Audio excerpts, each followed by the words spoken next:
सच्चिदानंद भगवान की जय। शन्नो देवीरभिष्टय आपो भवन्तु पीतये शय्यारभिस्रवन्तु नः वेदाहमेतं पुरुषं महन्तम् आदित्यवर्णं तमसः परस्तात् तमे विदित्वातिमृत्युमेति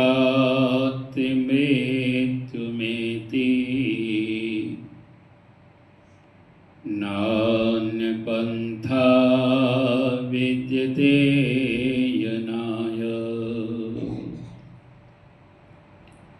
ओम हमारा महादेव है, वेद हमारा धर्म, आर्य हमारा नाम है, सत्य हमारा कर। ओम शांति शांति शांति।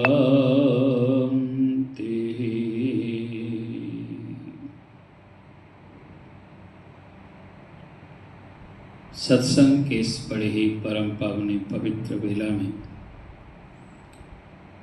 सम्मुख समुपस्थित मातृशक्ति का गौरव पूज्य माता इंदुपुरी जी, सम्माननीय अन्नपूर्णा मातृशक्ति, देव के दुलारे भद्र प्रिय सज्जन,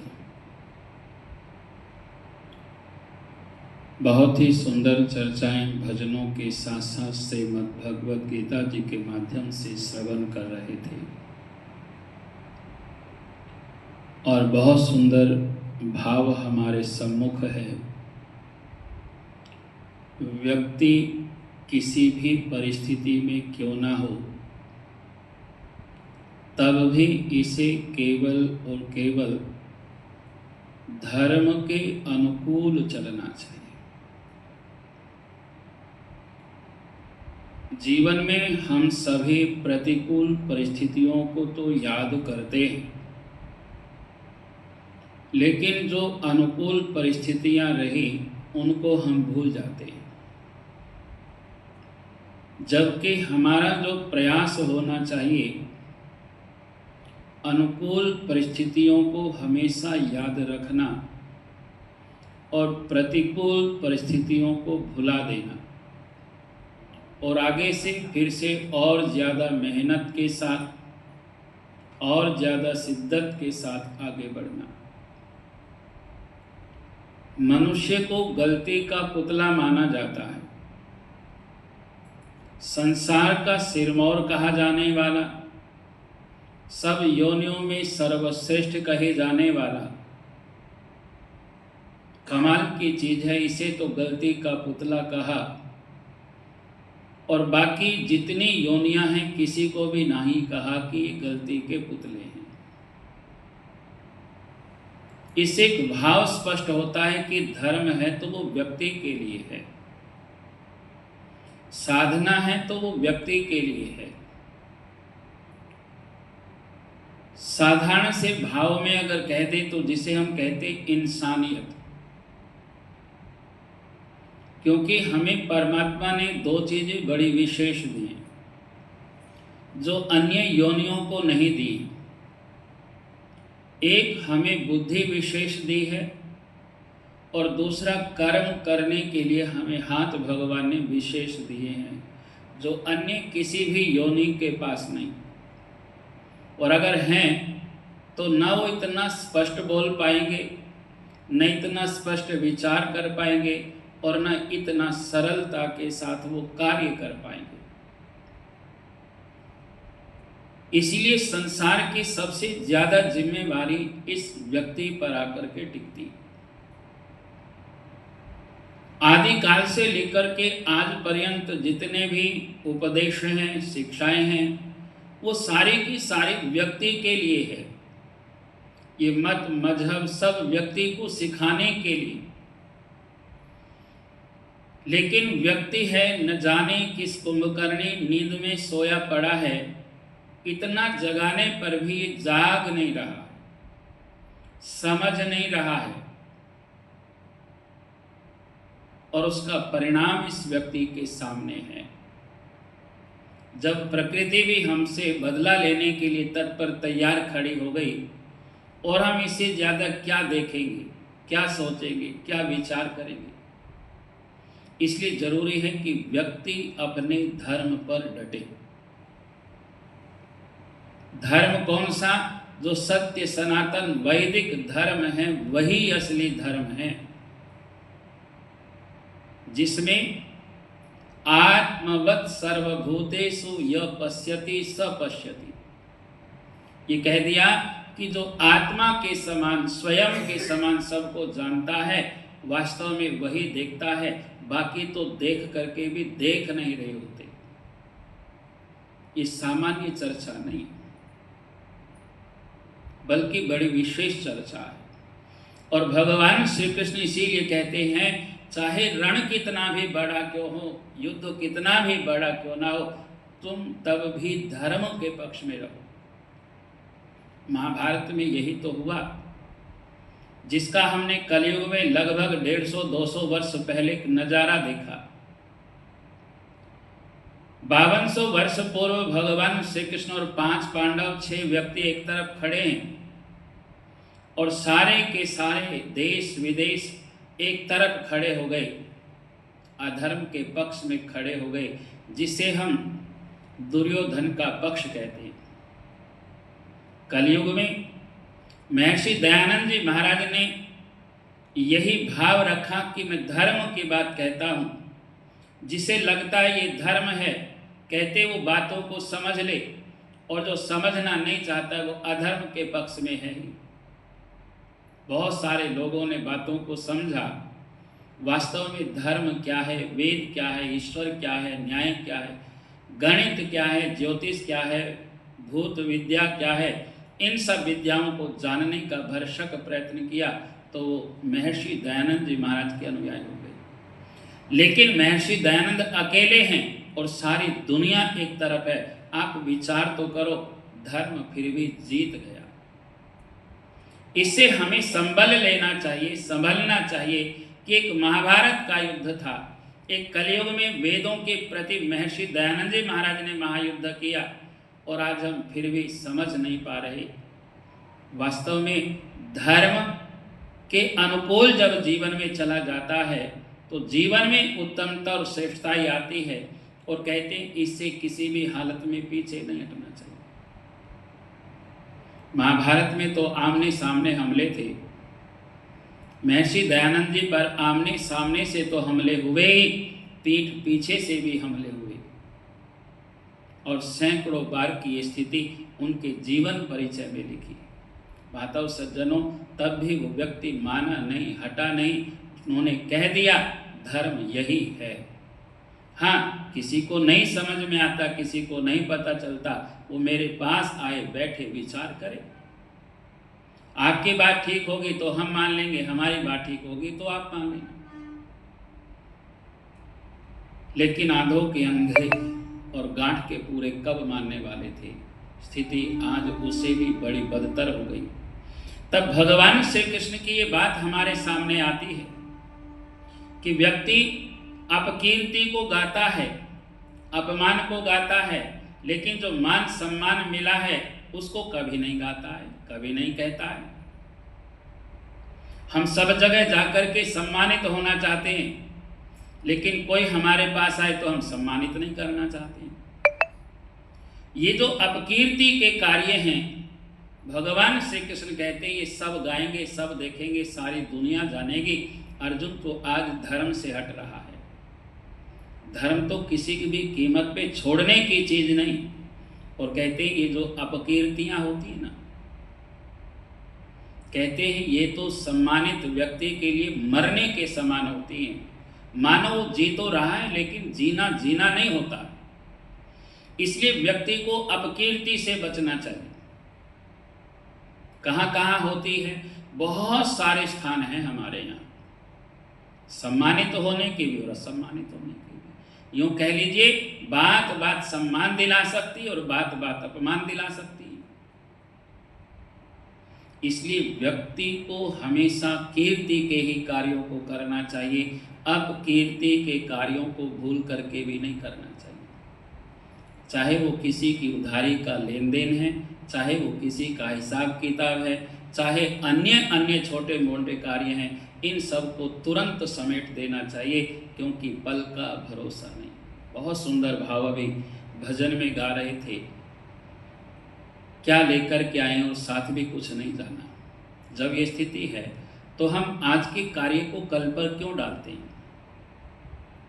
हमारी सभ्यता संस्कृति तो क्या है? काल करे सो आज कर, और आज करे सो अब, पल में प्रलय होएगी फिर ही करेगा कल। और हम कल पर टालते रहते हैं, कल देख लेंगे, कल कर देंगे, फिर कर देंगे, बाद में कर देंगे। भाई ये कल आज तक किसी का भी नहीं आया, तो हमारा कैसे आएगा? इसलिए किसी को भी लटकाओ मत। हाँ तो हाँ, ना तो ना, बस दो ही जवाब, तीसरा कोई है ही नहीं सिचुएशन।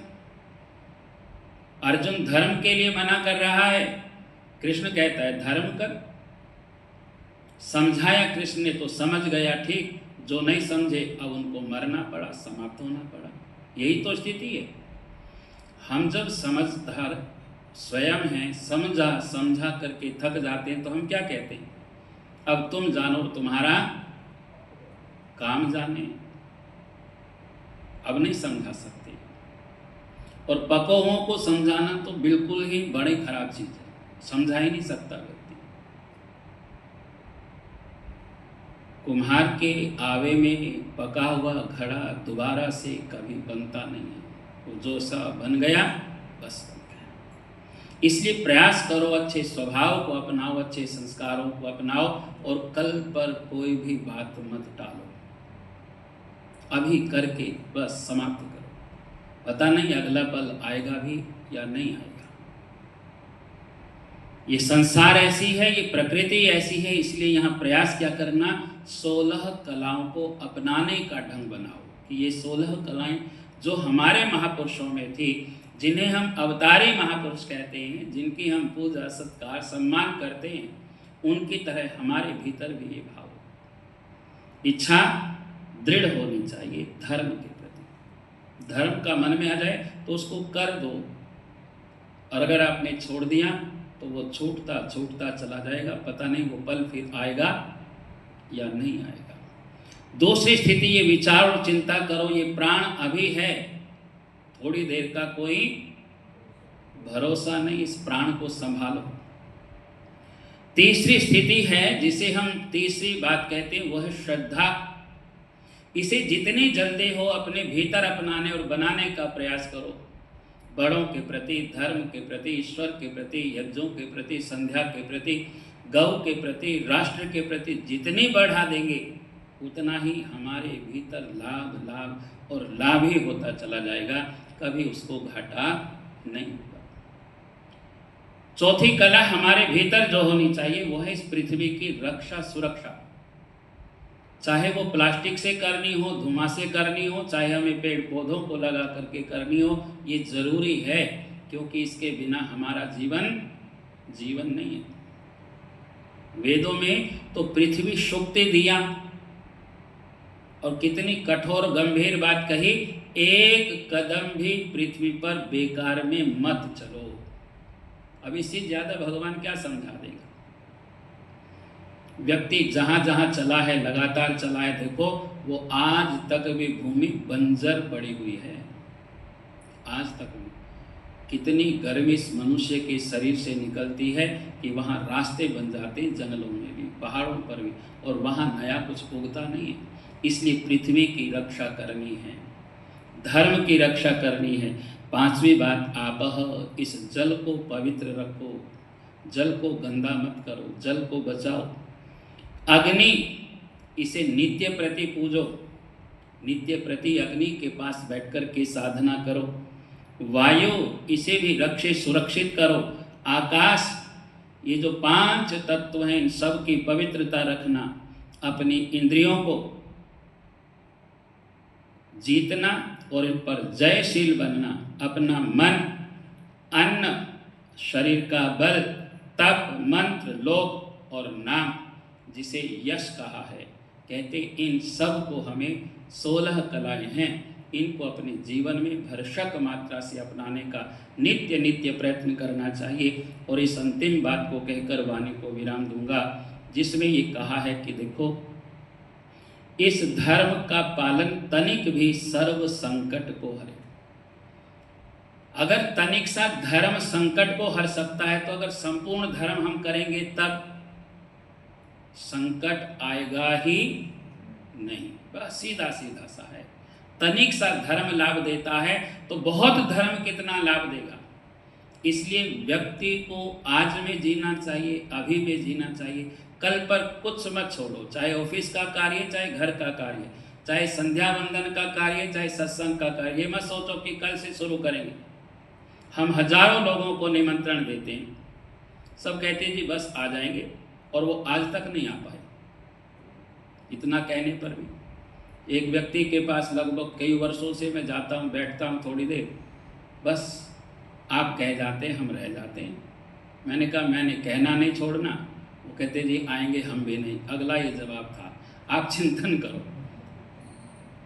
वो कहते जी आपका काम है, आप जानो, हम तो आएंगे नहीं। लेकिन हमारा काम बार बार यही है, चोट पर चोट लगाना, कहना, क्योंकि हम तो केवल कह ही सकते हैं, डंडे से हम किसी को यहाँ ला नहीं सकते। इसलिए आप सभी सजग बनिए, पहरेदार बनिए, स्वयं भी आइए और दूसरों को भी आने का निमंत्रण दीजिए। तो इन 16 कलाओं को अपनाइए तो हमारी ये सब साधनाएं पूरी होंगी। अगर थोड़ा सा धर्म भी बड़ा लाभ देता है तो क्यों ना हम पूर्ण धर्म अपना करके सारे संकटों से बच करके रहें। इन बात और भावों के साथ आइए गहरे श्वासों पर भगवान के नाम का जप करते हुए ईश्वर का ध्यान करेंगे।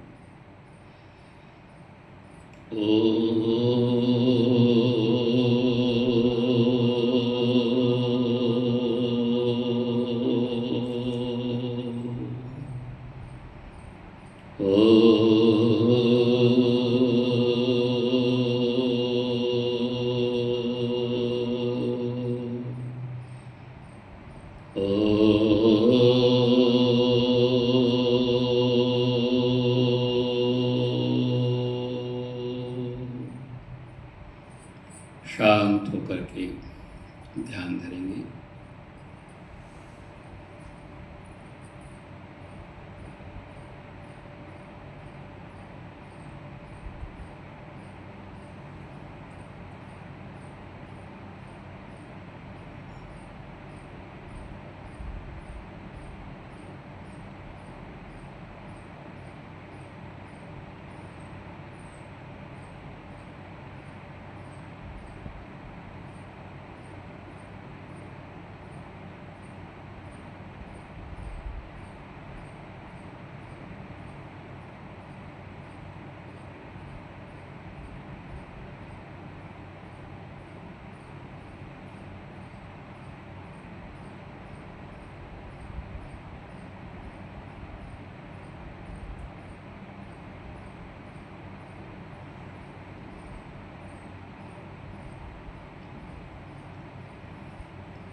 आनंद ओ आनंद। मानसिक प्रार्थना करते प्रभु का ध्यान करना। दोनों हाथ पर उठा कर बसे।